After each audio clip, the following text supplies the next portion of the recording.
नमस्कार साथियों, आप सबका हमारे ई हिंदी चैनल में बहुत बहुत स्वागत है। आज हम आपको हिंदी साहित्य के भक्ति काल के निर्गुण भक्ति शाखा के सर्वश्रेष्ठ कवि महात्मा कबीरदास जी की भाषा के बारे में बताएंगे, उन पर चर्चा करेंगे। वास्तव में महात्मा कबीरदास जी पूरे भक्ति काल के सबसे विलक्षण रचनाकार रहे हैं और जिस प्रकार से उनका व्यक्तित्व विलक्षण था, उसी प्रकार से उनकी भाषा भी कम विलक्षण नहीं रही है। कबीर मूलतः काशी के रहने वाले थे और वह अनपढ़ थे। यहाँ पर स्पष्ट कर देना यह आवश्यक है कि अनपढ़ से तात्पर्य यह नहीं है कि वह पढ़े लिखे नहीं थे, बल्कि अनपढ़ से तात्पर्य यह है कि वे पुस्तकीय ज्ञान का निषेध करते हैं, पुस्तकीय ज्ञान का विरोध करते हैं। वह चाहते हैं कि पुस्तकों में जो कुछ भी लिखा हुआ है वह इस संसार का अनुभव ही है, लिहाजा हमें सांसारिक अनुभव का प्रत्यक्ष ज्ञान प्राप्त करना चाहिए। उन्होंने लिखा, मस कागद छुयो नहीं कलम गयो नहीं हाथ। तो उससे यही ध्वनित होता है कि वह कागज कलम और मस में भरोसा करने वालों में से नहीं थे, बल्कि सांसारिक अनुभव को ग्रहण करने वाले रचनाकार थे। कई बार ऐसा होता है कि कबीर के काव्य में कुछ आलोचक भाषिक सौंदर्य की बारीकियों को खोजने के लिए बैठ जाते हैं। यहाँ स्पष्ट कर देना यह आवश्यक है कि कबीर कोई कविता के लिए कविता नहीं करते थे कि वहाँ पर आप भाषिक सौंदर्य की बारीकियों को खोजें, बल्कि कबीर की कविता का लक्ष्य यह था कि समाज में व्याप्त कुरीतियाँ, तमाम प्रकार के आडंबर इत्यादि का विरोध करके एक स्वस्थ सामाजिक व्यवस्था का निर्माण किया जाए। ऐसे में कबीर हमेशा से एक विलक्षण रचनाकार के रूप में हमारे सामने आते हैं कि आखिर उनकी भाषा का स्वरूप क्या था। यहाँ पर आपको मैं फिर बताना चाहूँगा कि मस कागद छुयो नहीं कलम गयो नहीं हाथ। जिस रचनाकार ने कभी कलम और कागज़ को हाथ में ही नहीं लगाया, वह कैसे लिख सकता है। मतलब स्पष्ट है कि कबीर लिखित परंपरा के रचनाकार न होकर के मौखिक परंपरा के रचनाकार थे। और मौखिक परंपरा के रचनाकारों के साथ एक बड़ी समस्या यह होती है कि उन रचनाकारों का अपना कोई लिखित साहित्य न होने की वजह से कई बार उनकी भाषा को तय करना कठिन हो जाता है कि इनकी भाषा का मूल स्वरूप क्या है। ऐसे में हमारे सामने दो विकल्प बनते हैं। पहला विकल्प यह है कि हम कबीर पर उन विद्वानों की पर चर्चा कर लें जिन्होंने कबीर पर गहरा अध्ययन किया है, और दूसरा कबीर की परंपरा में व्याप्त उन धर्म गुरुओं की चर्चा जिन्होंने कबीर की वाणियों को सुरक्षित और संरक्षित किया हुआ है। सबसे पहले हम आप सबको बाह्य साक्ष्य के बारे में बताएंगे। बाह्य साक्ष्य का तात्पर्य यही है कि जो कबीर पर आलोचक हैं, जो कबीर पर टिप्पणी करने वाले लोग हैं, उन लोगों ने कबीर की भाषाओं का अध्ययन किया, कबीर साहित्य का अध्ययन किया और जो निष्कर्ष निकाले उसके बारे में मैं आपको बताना चाहता हूँ। सबसे पहले मैं डॉक्टर राम कुमार वर्मा की बात करूँगा। डॉक्टर राम कुमार वर्मा ने लिखा है कि कबीर के काव्य का व्याकरण पूर्वी हिंदी का रूप लिए हुए है। यहाँ पर यह कथन काफ़ी हास्यास्पद है। हास्यास्पद इस अर्थ में है कि कबीर के काव्य का व्याकरण पूर्वी हिंदी का रूप लिए हुए है। सवाल यह है कि हम कबीर के काव्य में व्याकरण की खोज करें ही क्यों। एक लोक भाषा का कवि कितना व्याकरण का ज्ञान रख सकता है, या एक आम जन अपनी बातचीत में व्याकरण की कितनी जानकारी रखता है। लिहाजा कबीर के उपलब्ध साहित्य में व्याकरण की खोज करना ही तर्कसंगत नहीं है। लिहाजा इस बात पर ध्यान देना चाहिए था डॉक्टर वर्मा को कि कबीर के काव्य में व्याकरण की खोज का कोई औचित्य नहीं है। अब मैं दूसरे विद्वान डॉक्टर उदय नारायण तिवारी की बात करूंगा, जिन्होंने यह लिखा कि कबीर की मूल वाणी का बहुत कुछ अंश उनकी मातृभाषा बनारसी बोली में ही लिखा गया था, किंतु उनके पदों का पछाह की साहित्यिक भाषाओं में रूपांतर कर दिया गया। बहुत संभव है कि कबीर की मूल वाणी का बहुत कुछ अंश उनकी मातृभाषा यानी बनारसी बोली में लिखा गया हो, भोजपुरी में लिखा गया हो, जो बनारस की आम बोलचाल की भाषा है, हो सकता है। लेकिन कालांतर में उनके पदों का पछाह की साहित्यिक भाषाओं में रूपांतर कर दिया गया। सवाल यह है कि उनके पदों का पश्चिम की भाषाओं में जो रूपांतरण कर दिया गया, क्या यह अनायास रूपांतरण हुआ या फिर सायास किया गया है? जैसा डॉक्टर तिवारी लिखते हैं कि उनकी पदों का पछाह की साहित्यिक भाषाओं में रूपांतरण कर दिया गया। उनके कथन से तो यही प्रतीत होता है, जैसा लगता है कि कालांतर में कुछ अन्य जनों की साजिश द्वारा यह रूपांतरण कर दिया गया। तो रूपांतरण भाषा का कोई कर्ता नहीं है, बल्कि भाषाएं सामाजिक व्यवस्था के अंतर्गत, लोक के अंतर्गत स्वतः ही अपना स्वरूप ग्रहण करती रहती हैं। और अगर इस तरह से मूल बनारस की बोलियों का पश्चिम में रूपांतरण हो गया है तो कोई आश्चर्य की बात नहीं है। तमाम तरह के नदियों के किनारे व्यापारिक संबंध बने रहते हैं। बनारस से लोग गंगा यमुना की यात्रा करते हुए आगरा तक जा रहे हैं, तो इस तरह का रूपांतरण हो सकता है, कोई आश्चर्य की बात नहीं है। लेकिन रूपांतरण सायास कर दिया गया, यह थोड़ा चौंकाने वाला कथन है। इसके अतिरिक्त एक बड़े भाषा विज्ञानी हैं डॉक्टर सुनीत कुमार चटर्जी। आइए हम उन पर भी विचार कर लेते हैं। उन्होंने लिखा कि कबीर की रचना में हमें मुख्यतः ब्रज भाषा मिलती है, लेकिन इसमें पूर्वी हिंदी का कुछ कुछ मेल पाया जाता है। तो यहाँ पर हमें ध्यान देना चाहिए कि डॉक्टर चटर्जी जी की कबीर की रचना में हमें ब्रज भाषा की बृहत्तर उपस्थिति के बारे में बता रहे हैं, लेकिन यह भी कह रहे हैं कि पूर्वी हिंदी का कुछ कुछ मेल पाया जाता है। यह ठीक उदय नारायण तिवारी, जिसका अभी जिक्र मैंने ऊपर किया, डॉक्टर तिवारी के कथन का ठीक उल्टा है। डॉक्टर तिवारी लिख रहे थे कि कबीर की मूल वाणी का बहुत कुछ अंश बनारसी बोली में लिखा गया था, किंतु कालांतर में पछाह की भाषाओं में रूपांतरण कर दिया गया। और वही डॉक्टर चटर्जी लिख रहे हैं कि कबीर की रचना में हमें मुख्यतः ब्रज भाषा, जो पश्चिमी हिंदी की एक बोली है, ब्रज भाषा में मिलती है, लेकिन इसमें पूर्वी हिंदी का कुछ कुछ मेल पाया जाता है। यानी कबीर जहाँ जन्म लिए थे वहाँ की बोली का बहुत अधिक इस्तेमाल अपने साहित्य में नहीं किया। इस प्रकार हम देखते हैं कि कबीर की भाषा में ब्रज है, खड़ी बोली है, या फिर विद्वानों ने जो कुछ बताया कि भोजपुरी है, अरबी फारसी है, सब कुछ, सभी बोलियों का मिश्रण वहाँ मिल जाता है। दरअसल यह सारी बातें बाह्य साक्ष्य की रहीं।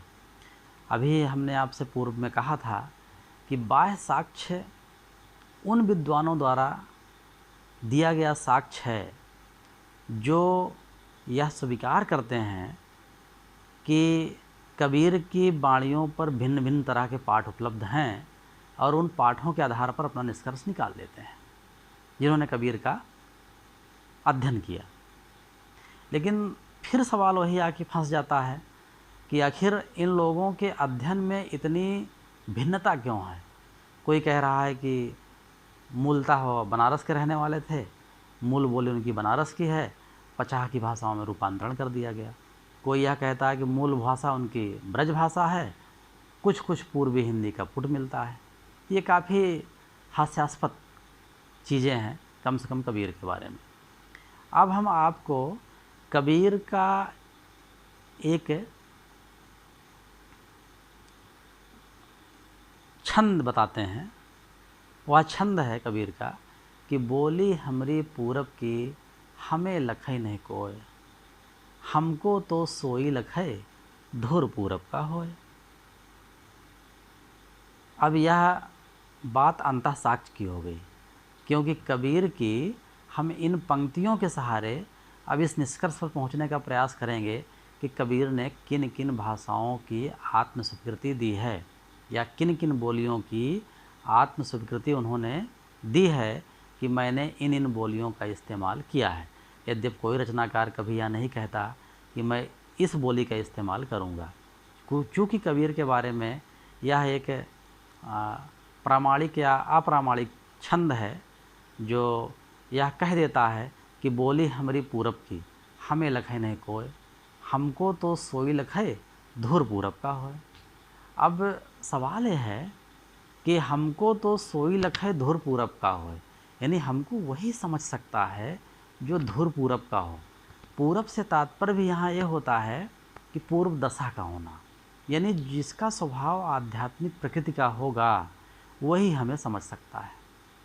अब कबीर का स्वभाव तो आध्यात्मिक था ही, इसलिए हम बहुत दावे के साथ नहीं कह सकते कि यहाँ पूरब का अर्थ पूर्वी हिंदी ही रहा हो या पूरब की बोली जाने वाली बोलियों से ही है।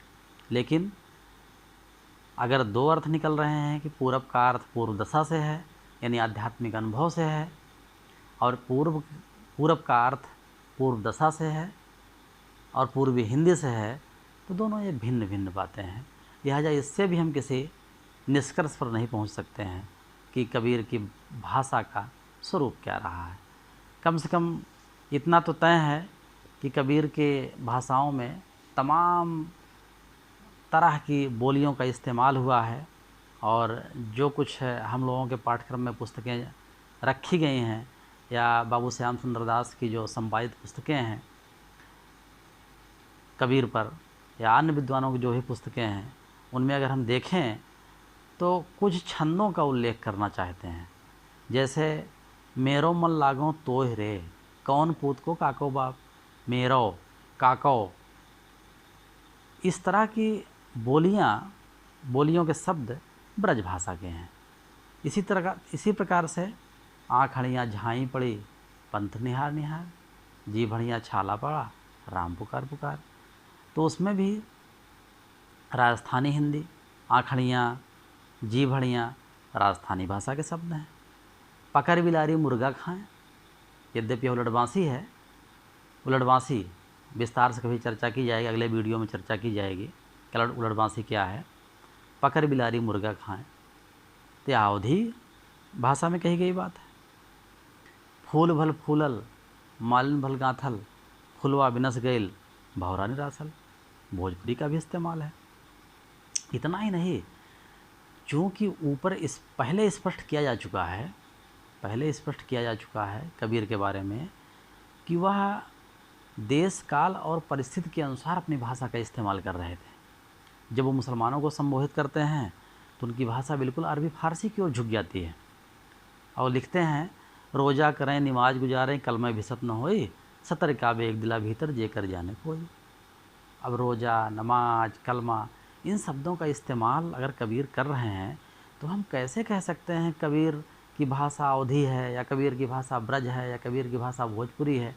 कबीर की भाषा को किसी एक बोली के फ्रेम में आप नहीं बांध सकते हैं। खैर, यह तो रही अंतः साक्ष्य की बात।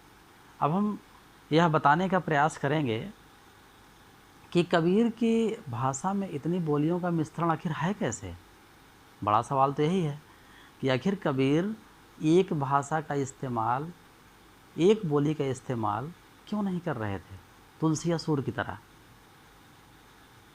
बात यह जो भी हो, लेकिन जो निष्कर्ष निकाले गए हैं वो कुछ इस तरह से हैं। पहला निष्कर्ष तो यह है कि कबीर ने पर्याप्त मात्रा में देशाटन किया था। वह जिस स्थान पर जाते थे उसी स्थान की बोली को अपनाकर प्रवचन करने लगते थे। ऐसे में उनके कोई एक बोली नहीं हो सकती है। दूसरी बात यह है कि कबीर के समय में अपभ्रंश भाषा साहित्यिक क्षेत्र से विदा हो रही थी और उसकी जगह पर लोक भाषा स्थान ग्रहण कर रही थी। तो कबीर ने जनता के बीच में अपने विचारों के प्रचार प्रसार के लिए जानबूझ करके लोक भाषा का इस्तेमाल किया। यहाँ पर हजारी प्रसाद द्विवेदी जी का एक कथन है कबीर के बारे में कि वह अनजाने में भाषा का सृजन कर रहे थे। यहाँ पर उनकी इस बात का खंडन हो जाता है कि वह अनजाने में भाषा का सृजन कर रहे थे। इसके अतिरिक्त कबीर मौखिक परंपरा के कवि थे और उनके शिष्य प्रशिष्य भिन्न भिन्न जाति के थे, भिन्न भिन्न समुदाय के थे, भिन्न भिन्न प्रांतों से थे और वो सिंध से लेके गुजरात तक फैले हुए थे। ऐसे में कबीर की वाणियों को लिखते समय जब अपनी अपनी भाषिक वाणी का अगर पुट दे दिए हों तो कोई आश्चर्य की बात नहीं है। इस तरह से ये 3 कारण हैं जो यह स्पष्ट करते हैं कि कबीर की भाषा में इतनी बोलियों का मिश्रण क्यों है। या कबीर पर इतनी चर्चा के बाद हम इस निष्कर्ष पर पहुंच सकते हैं कि वह भी सूर और तुलसी की भांति किसी एक एक बोली का इस्तेमाल साहित्य सृजन के लिए कर सकते थे, लेकिन उन्होंने ऐसा नहीं किया क्योंकि कबीर का यह मकसद ही नहीं था। कबीर तो चाहते थे कि जनमानस के विस्तृत भूभाग में अपनी भावनाओं की अभिव्यक्ति कैसे की जाए, अपने विचारों का संप्रेषण कैसे किया जाए, सामाजिक आडंबरों का जनता की ही भाषा में कैसे विरोध किया जाए। इस प्रकार कबीर अपने विचारों की अभिव्यक्ति के लिए जानबूझकर भिन्न भिन्न जन समुदाय की भिन्न भिन्न बोलियों को प्रयोग में ला रहे थे। बहुत संभव है कि आचार्य हजारी प्रसाद द्विवेदी ने उनके इसी सृजन की प्रवृत्ति को देख करके यह लिख दिए हों कि भाषा पर कबीर का ज़बरदस्त अधिकार था। वह वाणी के डिक्टेटर थे। जिस बात को जिस रूप में कहना चाहा उसको उसी रूप में भाषा से कहलवा दिया। बन गया है तो सीधे सीधे, नहीं तो दरेरा देकर। भाषा कुछ कबीर के सामने लाचार सी नज़र आती है, मानो उसमें ऐसी हिम्मत ही नहीं है कि इस लापरवाह फक्कड़ की किसी फरमाइश को ना ही कर सके। यह आचार्य द्विवेदी का कथन है। आचार्य द्विवेदी जी अपने कथन के क्रम में मेरी समझ से कुछ त्रुटि कर बैठे। आचार्य द्विवेदी का यह कहना तो ठीक है कि भाषा पर कबीर का ज़बरदस्त अधिकार था। निसंदेह उनका अधिकार ज़बरदस्त था और इस अर्थ में ज़बरदस्त था कि जिस समुदाय को अपने विचारों से लाभान्वित करना चाहते थे उस समुदाय के लिए उसी की भाषा का इस्तेमाल उन्होंने किया। इस अर्थ में तो बहुत अच्छी बात है कि कबीर का भाषा पर अच्छा अधिकार था, किंतु वे वाणी के डिक्टेटर थे। यह कहना थोड़ा सा कबीर की मूल भावना पर ठोकर मारना है। यहाँ पर मैं स्पष्ट करना चाहूँगा कि डिक्टेटर का अर्थ तानाशाह होता है और तानाशाह को कभी जनमानस की भावनाओं से कोई मतलब नहीं होता है।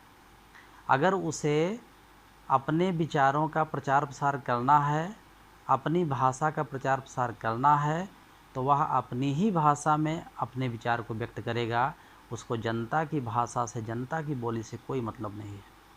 लेकिन कबीर इससे विपरीत व्यवहार कर रहे थे। कबीर तो जिस जगह पर जाते थे वहाँ की जनता के सम्मान के लिए, वहाँ की जनता को समझाने के लिए उन्हीं की भाषा का इस्तेमाल कर रहे थे। तो ऐसे में कबीर कैसे डिक्टेटर हो सकते हैं? मैं तो यह कहता हूँ कि कबीर वाणी के डिक्टेटर नहीं थे, बल्कि वाणी के बहुत बड़े डेमोक्रेट थे। खैर, बात कुछ भी हो, लेकिन कबीर की भाषा का निर्धारण अभी भी प्रश्नवाचक चिन्ह के घेरे में है। सवाल यह है कि क्या हिंदी साहित्य के अन्य कवियों की तरह कबीर की भी एक ही भाषा है, एक ही बोली है, तो इसका जवाब है नहीं। कबीर के बारे में बार बार कह दिया कि कबीर जिस जगह पर जाते थे उसी जन समुदाय की बोली का इस्तेमाल करके अपने विचारों का प्रचार कर रहे थे, अपने विचारों से सामाजिक व्यवस्था को दुरुस्त कर रहे थे।